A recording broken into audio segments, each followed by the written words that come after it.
itu tidak terlalu susah ya. Ya. Secara formalitas ijazahnya sudah dibuktikan identik. Persoalannya identik dengan apa? Nah. Kalau Pak Roy kan juga takut perkara di Polda ini kan. Enggak lah. Karena kalau seandainya perkara khusus. Kalau hasilnya tidak identik, ada juga yang takut kan? Ya itu lain lagi gitu kan. Tapi dalam konteks ini. Gelar perkara khusus ijazah Jokowi akan digelar hari Rabu 9 Juli mendatang. Diundurnya pelaksanaan gelar perkara tersebut menurut Polri karena pihak pengadu yakni TPUA meralat permintaan agar gelar perkara hadirkan 4 unsur yang dinilai independen untuk diikutsertakan dalam gelar perkara khusus ijazah Jokowi. Sudah hadir di studio ada penduduk ijazah Jokowi Bung Ray Suryo, lalu ada juga Koordinator Hukum Merah Putih Bapak C. Suhadi, dan melalui sambungan Zoom juga ada mantan Kabar Eskrim Susno II Ajeng nanti juga akan bergabung bersama kami. Selamat petang Bung Roy, Pak Suhadi. Petang, Pak Sini. Oke, saya mau ke Bung Roy dulu. Bung Roy, sebelum kita masuk ke gelar perkara khusus nih. Ajudannya Pak Jokowi sudah datang diperiksa oleh Polda. Bung Roy, kapan rencana akan ke Polda? Ini sekaligus bagus ya Kompas mengangkat. Jadi artinya pernah ada undangan untuk saya itu hari Selasa tanggal 1 yang lalu. Dan itu memang saya sebenarnya siap hadir. Tapi oleh kuasa hukum dikatakan itu undangannya nggak proper, pelapornya juga tidak ada katakanlah tidak ada legal standing, jadi nggak usah hadir. Ya udah kita nggak hadir. Nah tapi yang menarik tiba-tiba hari Kamis kemarin itu Kabid Humas Polda Metro ya Pak Ade Syamarif itu tiba-tiba mengumumkan kami menunggu Roy Suryo dan kawan-kawan hari ini. Nah ini yang aneh Mbak. Jadi kok nampaknya koordinasi di Polda Metro sama tidak bagus ya. Tidak ada undangan sama sekali untuk hari Kamis kemarin ya gitu. Tapi memang kabarnya ada undangan tuh minggu depan. Nah minggu depan insya Allah kita akan datang ya gitu. Dan dengan kita lihat juga undangannya seperti apa nanti ya. Tapi artinya kita siap. Dan kita hormati undangan itu, tapi tolong undangannya yang proper dan jangan membuat hoax tiba-tiba hari Kamis kemarin ada undangan. Nggak ada, jadi makanya Kamis kemarin kami nggak hadir, nggak ada apa-apa.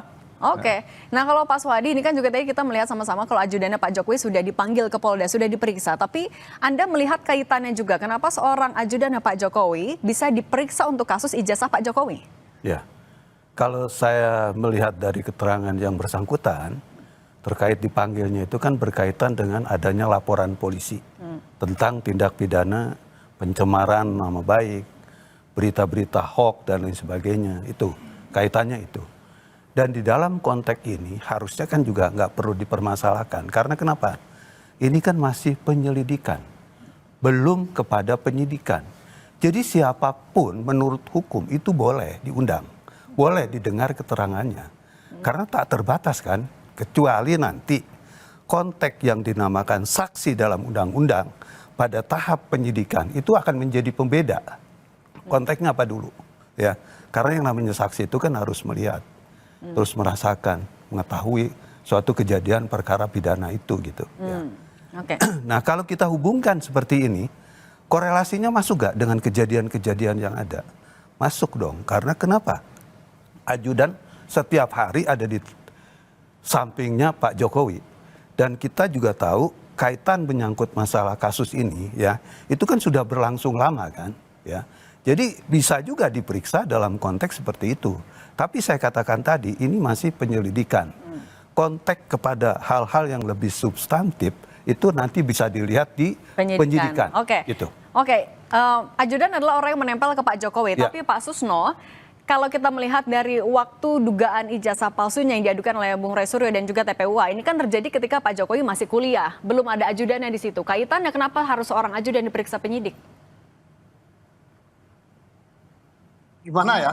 Jadi yang penting itu objeknya itu adalah ijazah. Ijazah itu palsu apa tidak. Jadi untuk menentukan ada apa tidaknya kejahatan pencemaran nama baik yang calon tersangkanya yaitu Pak Rismon VS, dan untuk menentukan adanya tentang pemalsuan atau ijazah palsu tetap objeknya ijazah.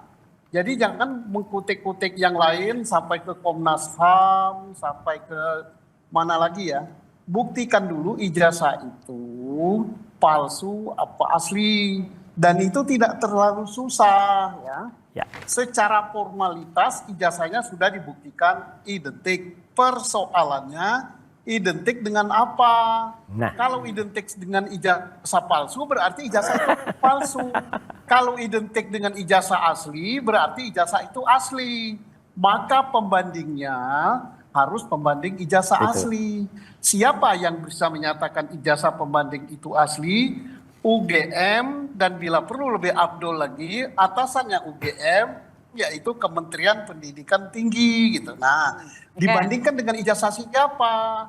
Ijazah yang betul-betul kayak Pak Jokowi alumni tahun 1985 dari Fakultas.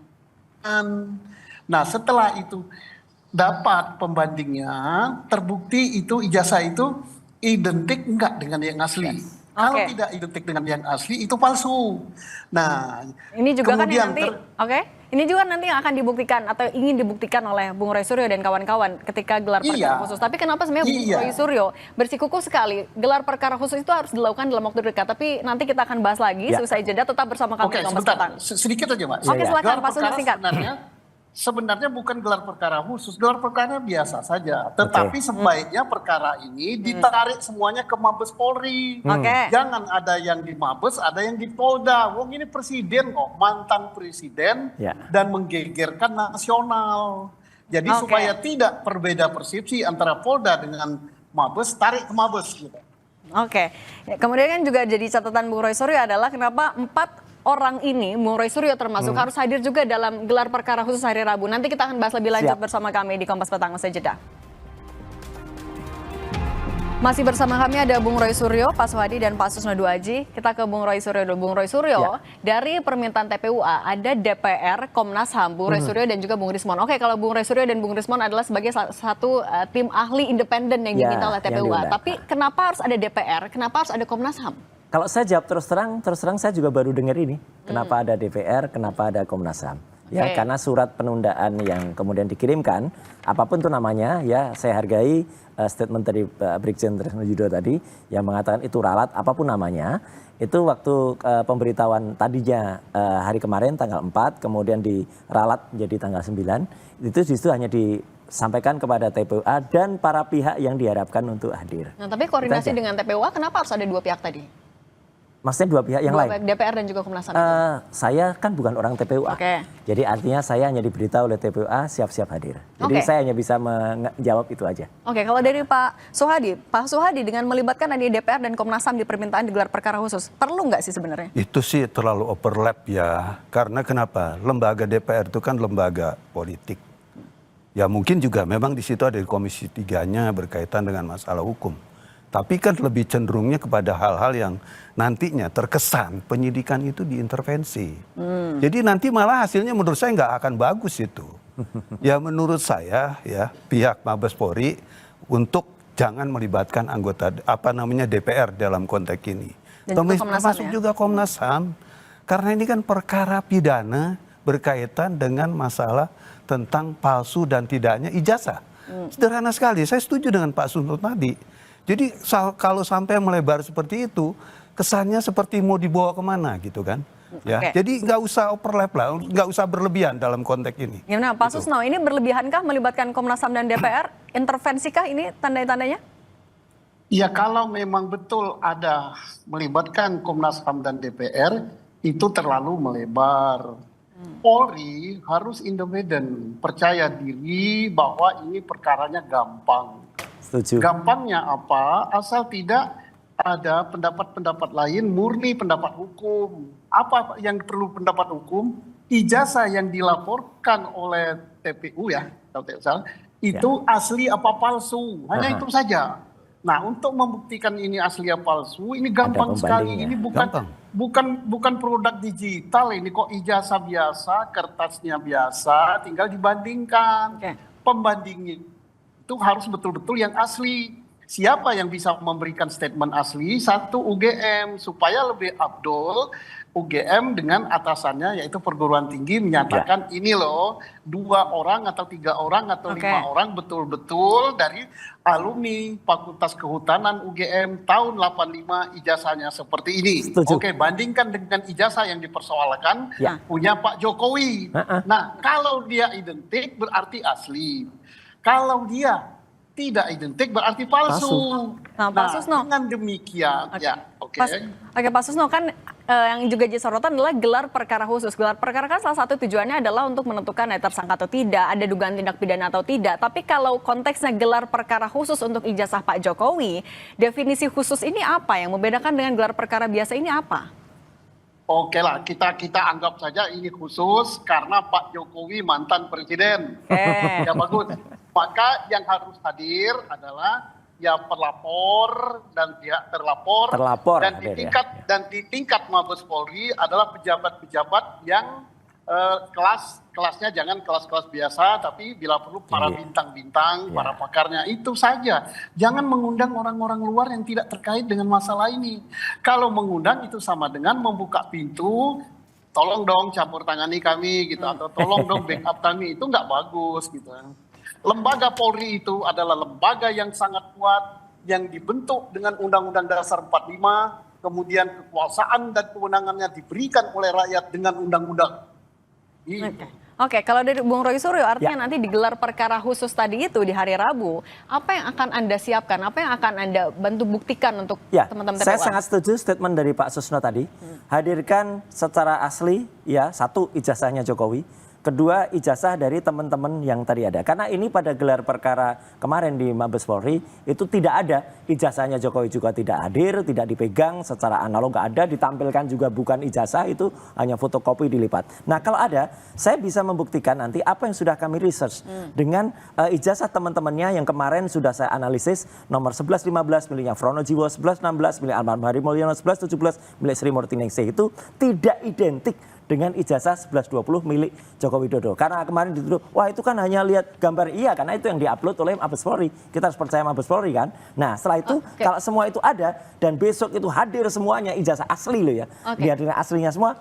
Ikut kalau gitu kenapa alat bukti yang Anda punya juga tidak langsung dilaporkan saja ke polisi? Sudah. Jadi sama TPUA, hasil riset saya dan Dr. Resmond itu sudah dimasukkan dalam laporan pendumas yaitu TPUA ke Mabes Polri. Oke. Udah. Pak Suhadi, bagaimana menanggapi bersikukuh sekali dari teman-temannya Bung Roy Suryo ini melakukan gelar perkara khusus? Ya, karena apa tadi? Mau membuktikan lagi identik atau tidak? Ini asli apa enggak? Tanggapan Anda gimana? Jadi gini, mungkin saya tambahkan sedikit nih ya. Gelar perkara khusus itu sebetulnya memang diatur dalam Perkap Polri ya, nomor 6 tahun 2019. Itu di pasal 31, perkara itu ada dua, gelar perkara itu ada perkara biasa dan perkara khusus. Dan di pasal 33 ya, tentang gelar perkara khusus itu seperti apa. Itu mungkin yang sudah menimbulkan kehebohan dan lain sebagainya itu dilakukan atas permintaan, tentunya atas permintaan dalam konteks ini dari kuasa hukum atau para pihak dalam konteks ini gitu ya.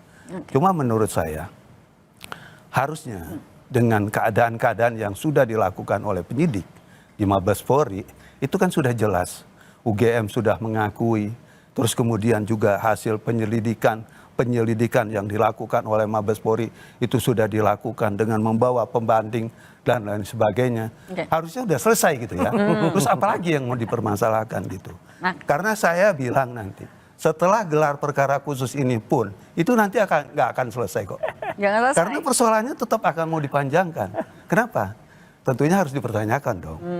Pak Roy kan juga takut perkara di Polda ini kan. Enggak lah. Karena kalau seandainya gelar perkara ini selesai ya, dan kemudian nanti hasilnya identik ya, tentunya kan punya akibat. Akibatnya akibat hukum dong buat kalau hasilnya tidak identik, ada juga yang takut kan?